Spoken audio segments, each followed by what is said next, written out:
അങ്ങനെ ആ ദിവസവും വന്നെത്തി. ഒരുപാട് നാളത്തെ ആഗ്രഹവും സ്വപ്നങ്ങളും ഒക്കെ യാഥാർത്ഥ്യമാക്കിക്കൊണ്ടുള്ള യാത്രയുടെ തുടക്കം. നമ്മുടെ യാത്ര നമുക്ക് ഏറ്റവും പ്രിയപ്പെട്ടവരോടൊപ്പം ആകുമ്പോഴുള്ള മാധുര്യം എപ്പോഴും കൂടും എന്നുള്ളത് യാഥാർത്ഥ്യമാണല്ലേ?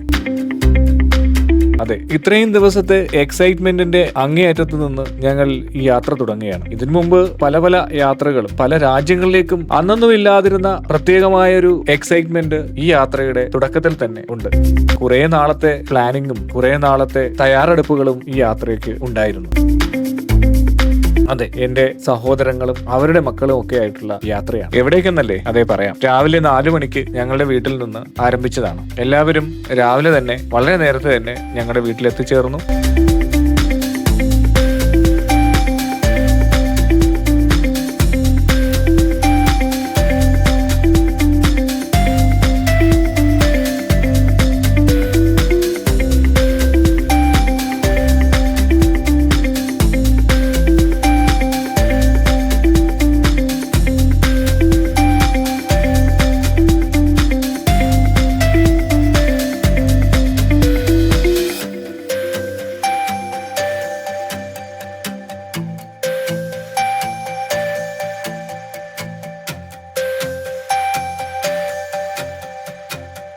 അവിടുന്ന് ബസ് പുറപ്പെടുകയാണ്.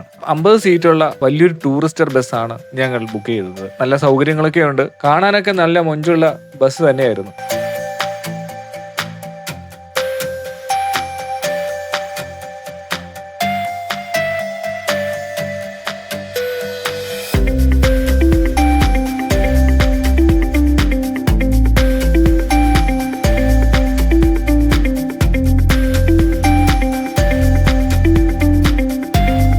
നോക്കൂ, എല്ലാവരുടെയും മുഖത്തെ സന്തോഷവും ഉത്സാഹവും എത്രത്തോളമാണെന്ന് പ്രത്യേകം പറഞ്ഞറിയിക്കേണ്ടതില്ലല്ലോ. അങ്ങനെ 4 മണിക്ക് തന്നെ ഞങ്ങൾ യാത്ര തുടങ്ങിയപ്പോഴുള്ള ആവേശം പ്രത്യേകിച്ച് എടുത്തു പറയേണ്ടത് തന്നെയാണ്. ബസ് ചവിട്ടി പൊളിച്ച് കേടാക്കി പുതിയ ബസ് വാങ്ങി കൊടുക്കേണ്ടി വരുമോ എന്ന് പോലും ചിന്തിച്ചു പോയി. ആ കളിക്കുന്ന ആൾ ആരാന്നറിയാമോ? ആ ഡാൻസ് കളിക്കുന്ന ആൾ, ആ തടിയൻ ആരാണെന്നറിയോ? അവനാണ് ഞങ്ങളുടെ കുടുംബത്തിലെ ഒരേ ഒരു മാമാടെ ഒരേ ഒരു മോൻ. ഇവനാണ് ഇന്നത്തെ ഹീറോ. ഇന്നത്തെ ടൂർ നയിക്കുന്നതും അവൻ തന്നെ ആയിരിക്കും. നോക്കാം അല്ലേ?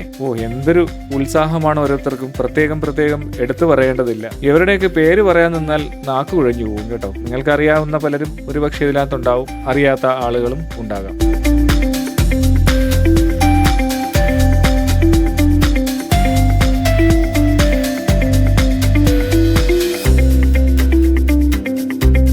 പിന്നെ ഈ യാത്രയ്ക്ക് ഒരു പ്രത്യേകത കൂടിയുണ്ട് കേട്ടോ.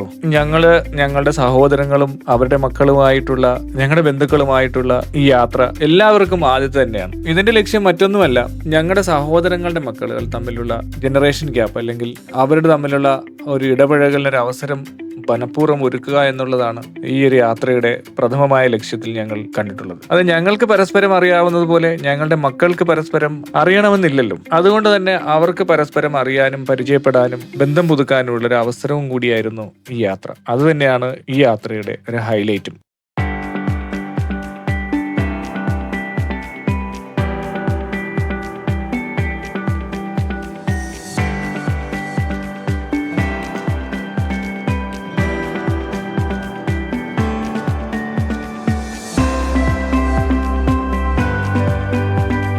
പോകുന്ന വഴിയിൽ ഡീസൽ അടിക്കാനായി ഒരു പമ്പിൽ കയറി. അത്യാവശ്യം സൗകര്യങ്ങളൊക്കെ ഉള്ള പമ്പ് തന്നെയായിരുന്നു.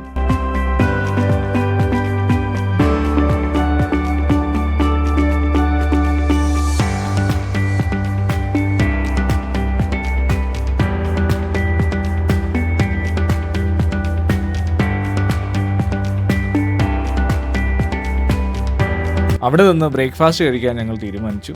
അത്യാവശ്യം സൗകര്യങ്ങളൊക്കെ ഉള്ള വലിയൊരു പമ്പ്. ജസ്റ്റ് ഒരു സ്റ്റോപ്പ് ഓവർ അവിടെ നടത്തി ഭക്ഷണം കഴിക്കാനുള്ള പരിപാടികൾ നടന്നുകൊണ്ടിരിക്കുന്നു.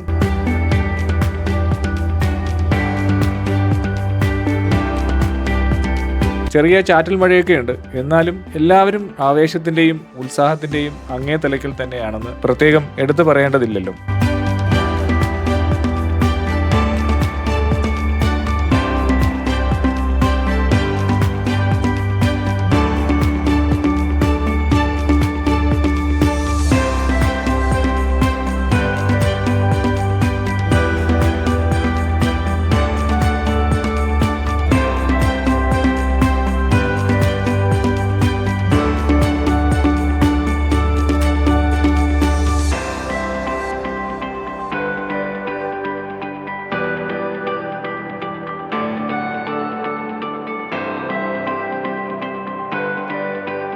അവിടെ നിന്ന് ഞങ്ങൾ വീണ്ടും ഈ യാത്ര തുടരുകയാണ്.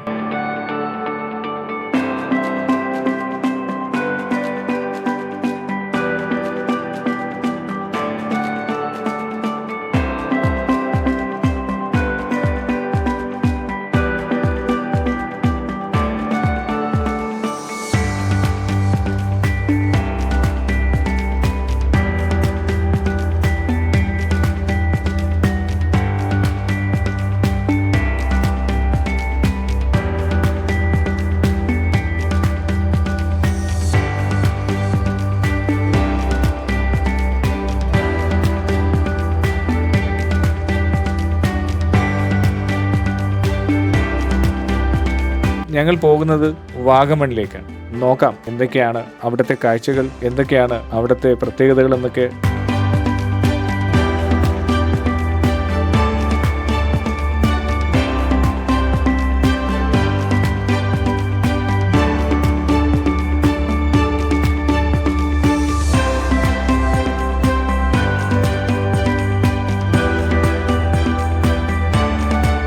മനോഹരമായ പ്രകൃതി ഭംഗിയുമൊക്കെ ആസ്വദിച്ചുകൊണ്ടുള്ള യാത്ര അങ്ങോട്ടേക്കാണ്, വാഗമൺ ലക്ഷ്യമാക്കിയുള്ള യാത്ര.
ഞങ്ങൾ യാത്രക്കിടയിൽ ഒരിടത്ത് നിർത്തി. അത്യാവശ്യം ആളുകളൊക്കെ ഉള്ള ഒരു ടൂറിസ്റ്റ് പോയിന്റിലാണ് ഞങ്ങൾ വണ്ടി നിർത്തിയത്. കുറച്ചു നേരം അവിടെ നിർത്തി. എല്ലാവരും ഫോട്ടോയൊക്കെ എടുത്തു.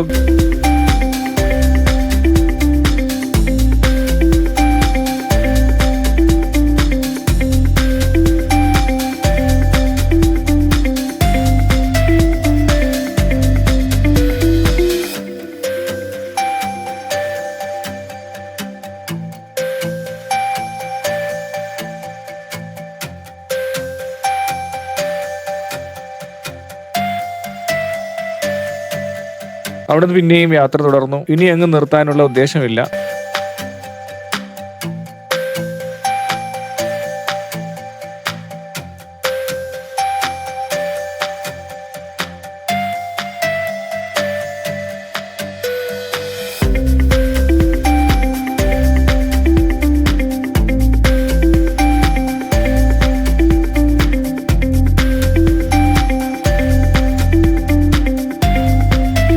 പോകുന്ന വഴിക്ക് മനോഹരമായ തേയിലത്തോട്ടങ്ങളും കുന്നിൻ ചെരുവുകളും പുൽത്തകിടികളും ഒക്കെ കണ്ട് ആസ്വദിച്ച് മുന്നോട്ട് പോവുകയായിരുന്നു.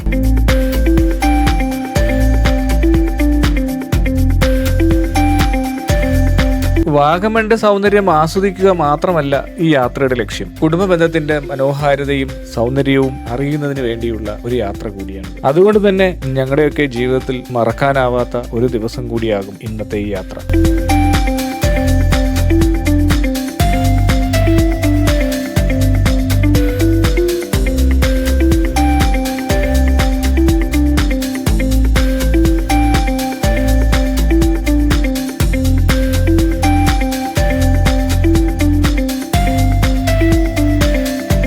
വാഗമൺ എത്താറായപ്പോൾ തന്നെ ഞങ്ങൾ കോടമഞ്ഞിന്റെ സാന്നിധ്യം കാണാൻ തുടങ്ങി. അതൊക്കെ പ്രത്യേകിച്ച് പറഞ്ഞറിയിക്കാനാവാത്ത അനുഭവം തന്നെയായിരുന്നു. പറഞ്ഞറിയിക്കാനാവാത്ത കാഴ്ചകൾ തന്നെയായിരുന്നു. നേരിട്ട് കണ്ട് അനുഭവിച്ച് അറിയാനുള്ള പ്രകൃതിയുടെ സൗന്ദര്യം അത് എങ്ങനെ വർണ്ണിച്ചാലും മതിയാവില്ല എന്നുള്ളതാണ് വസ്തുത.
വാഗമൺ കുട്ടിക്കാനത്ത് ഞങ്ങളെത്തി.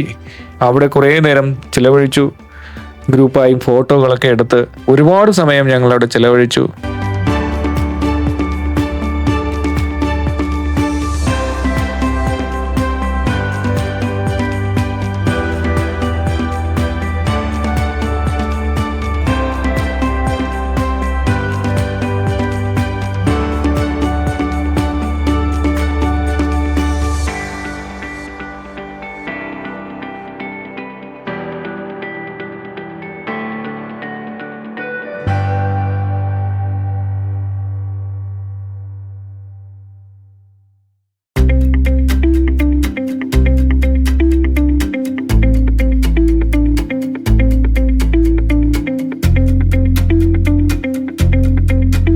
അതിനുശേഷം അവിടെ നിന്ന് ഇറങ്ങി ഉച്ചഭക്ഷണമൊക്കെ കഴിച്ചു. പിന്നീട് ഞങ്ങളുടെ ലക്ഷ്യം പരുന്തുംപാറ എന്ന സ്ഥലത്തേക്കായിരുന്നു. അവിടെ പോയി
രാത്രി കലാശക്കെട്ട് എല്ലാവരും ചേർന്ന് ഡാൻസും പാട്ടും തുള്ളിച്ചാട്ടവും ഒക്കെ ആയിട്ട് എല്ലാം മറന്ന് ആസ്വദിച്ചു.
ഇനിയും ഒരു യാത്ര സ്വപ്നം കണ്ടുകൊണ്ട് ഇതിനേക്കാൾ മനോഹരമായ ഒരു യാത്ര വേണമെന്ന് ആഗ്രഹിച്ചുകൊണ്ട് എല്ലാവരും യാത്ര പറഞ്ഞു പിരിഞ്ഞു. മനോഹരമായ സുന്ദരമായ ഓർമ്മകളിൽ എന്നും സൂക്ഷിക്കാവുന്ന ഒരു ദിവസം സമ്മാനിച്ചുകൊണ്ട് യാത്ര അവസാനിപ്പിച്ചു.